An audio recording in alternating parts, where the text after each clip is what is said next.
Hello everyone, this is a series where we take a look at characters from different forms of media and try to recreate them in 5th edition Dungeons & Dragons. Here we'll be using a point-buy system and only use officially released options, so this does include Tasha's new rules.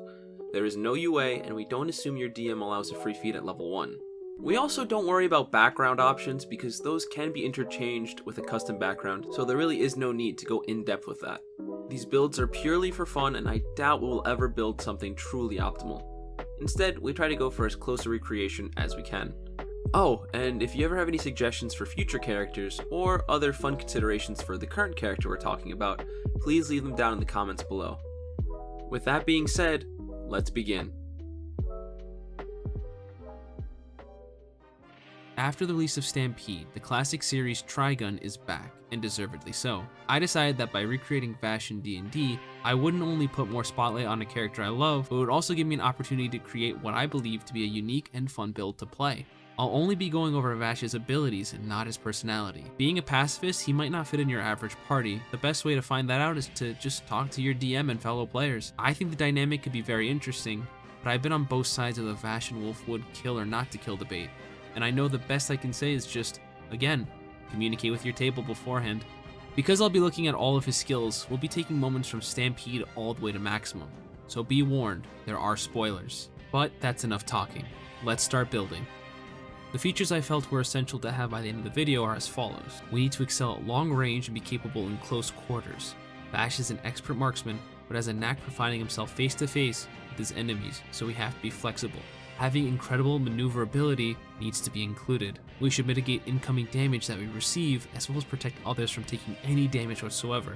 Another non-negotiable is he needs to have a connection to plants. His self-healing is excellent, even though he really only uses it for the minor injuries. You know, like bullet wounds. And finally, by the end of this build, we need to be doing serious damage. Do you really think that Angel Arm is just for fun? The first step is figuring out the race. Vash is a plant. More specifically, an independent plant person. The Eldrin sprang to mind immediately. We can gain a small teleportation and open ourselves to the exceptional feat of elven accuracy down the line. Knives went on and on about this other realm where plants can harness and transfer energy into our world. Well, what if that was just the Feywild empowering us? Vash has been alive for almost 200 years and he doesn't even look like he's reached 30 yet. Plants have a long lifespan, so why not go with the race that lasts over 700 years? It is a great option to consider, but I'm going in a different direction. While the nature vibe is nice to start with, we have that covered with our eventual ranger levels. So we can be a little crazy here. I decided to go with ASMR and take Radiant Soul at level 3. While we don't gain access to exclusive feats, it does allow us to work towards 3 of our endgame goals instantly. We already knock out Flight, improved damage, and self-healing. As always, it's important to remember that recreating characters in D&D doesn't usually work. Because of the limitations of the game, you often won't be able to match each stat that you see fit, so we need to make sacrifices. After including our ASMR bonuses, we finished our allocation with 10 Strength, 17 Dex, 16 Constitution, 8 Intelligence, 14 Wisdom, and 8 Charisma. We'll try to get our Dex up eventually, but we have to account for some in-game limitations from our weapon choice. I wish I could increase my Strength, and as you can see, my Intelligence and Charisma are just too low. That being said, we can have our own interpretations. Some may see Vash as having low charisma, as he often gets on his friends' nerves. In contrast, others may see it as higher due to his ability to connect with those around him. As I was building, I grew frustrated. I realized that if I went with the fitting progression of Vash's abilities, we would get our second attack at level 9. I could never be as patient as that. Building in a way I wouldn't would just be disingenuous, and I usually build for at least some viability. That's why I decided to go with 16 levels in Ranger first. I went with every replacement feature in Tasha's. That's because we aren't playing your archetypal hunting wildlife focused ranger. Instead, we're playing a manufactured affront to God that just so happens to fall between the cracks of the general features of the class. Favorite Foe gives us additional damage without adding more to our congested bonus actions, and it's the second step towards incredible damage in our Angel Arm. Canny, Roving, and Tireless exemplify Vash much better than Natural Explorer, as we now have expertise in a skill of our choice. That being either Athletics, Stealth, Perception, or even Sleight of Hand. Roving will increase our movement speed and give us a climb speed, as well as swim speed, so considering Vash is good at parkour, we can use this heavily, and Tireless is hilariously fitting. In addition to our pseudo second wind, we actually can replicate Vash's incredible ability to fight off his exhaustion with just a quick nap. This is great if you have party members that won't let you get your beauty sleep. Our optional spellcasting focus is a cheap shot, literally. as we can adorn our weapon of choice, whether that's a gun or a crossbow with feathers to build into Vash's eventual shifting angelic form. Vash can even speak with plants and has a keen ability to locate creatures that are his brother or other plants. I guess you could say he has some sort of primal awareness. Speaking of spells, I'll be discussing all of those much later. Oh, and remember to pick up archery as our fighting style to boost our aim. Did I ever mention we're taking Swarmkeeper as our subclass?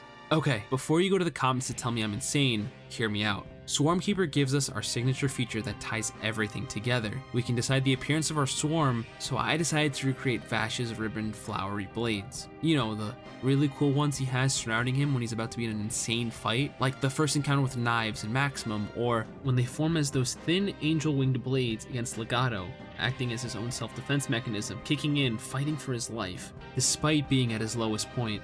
Putting appearance to the side for a second, Gathered Swarm gives us additional damage, can force a save to push an enemy back up to 15 feet, or we can even choose to slide ourselves away, increasing our maneuverability throughout the battlefield with no cost. These features are later upgraded at level 11, adding in more damage, being able to prone a creature, and even adding half cover until our next turn. This ties the build together, giving us more than just flavor. We now have in-game mechanics to back us up. We hit our first ASI at level 4 and man, we are struggling out here. Early on, we have to decide whether to go with crossbows or firearms.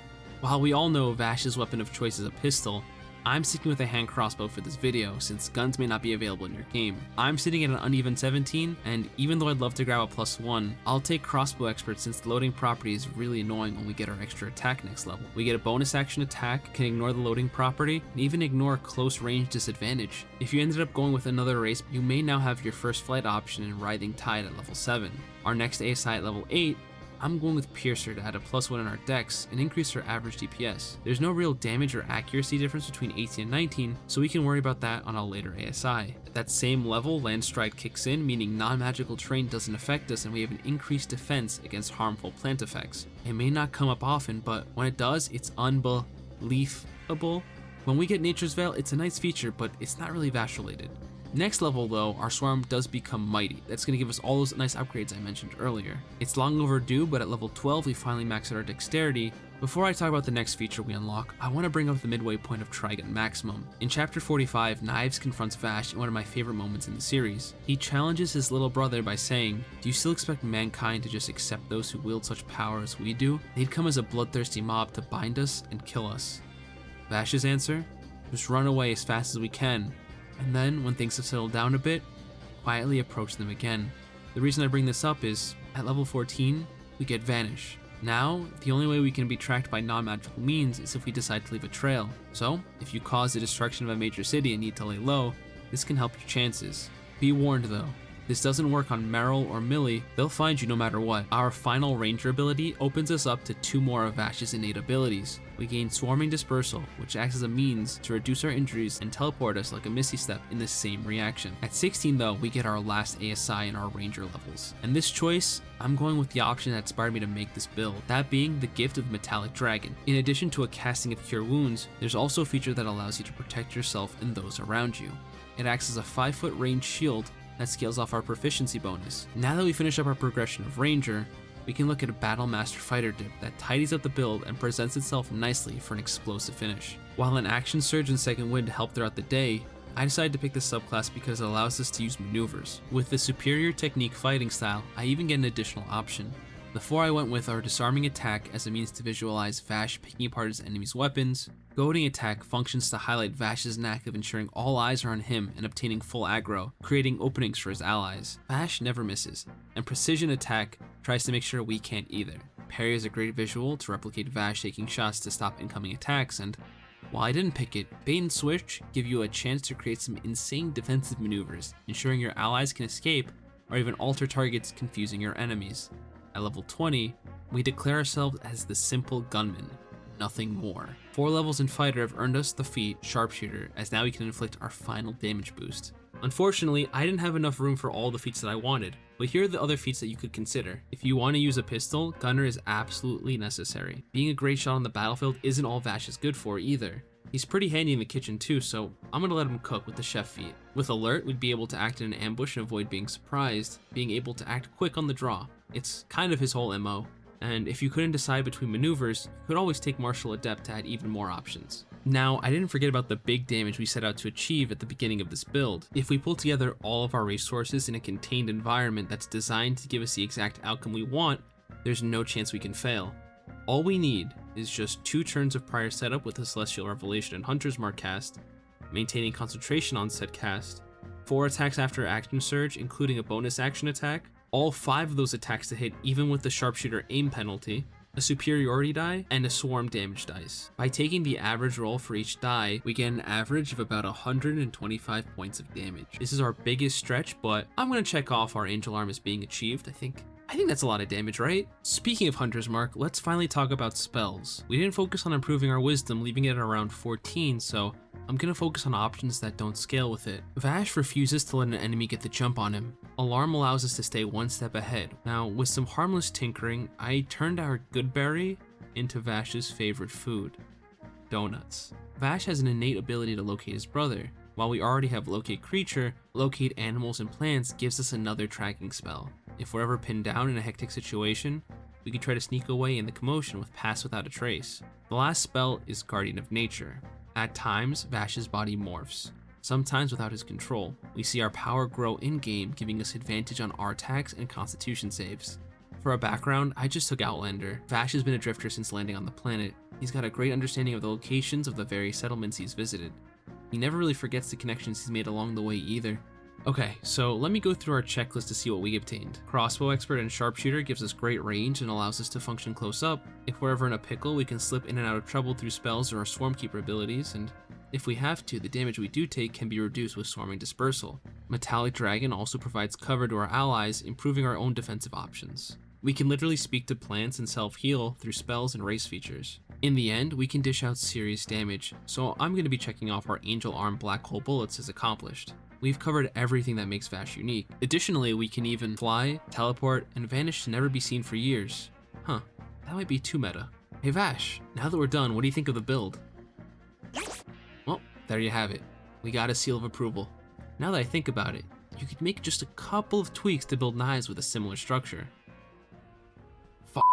Alright, stick with me for just a second. We're going to be keeping our Swarmkeeper, but knocking the level down to 12 and starting off with Assassin Rogue. Vash and Knives have very similar abilities, but they do deviate after taking wildly different career paths. The Swarm is going to be designed to appear like the millions of flowing knives around him, letting us swap Radiant Soul for our Radiant Consumption for that AoE damaging effect. Our weapon of choice could be short swords, but my pick is going to be whips to continue that overflowing amount of slashing knives.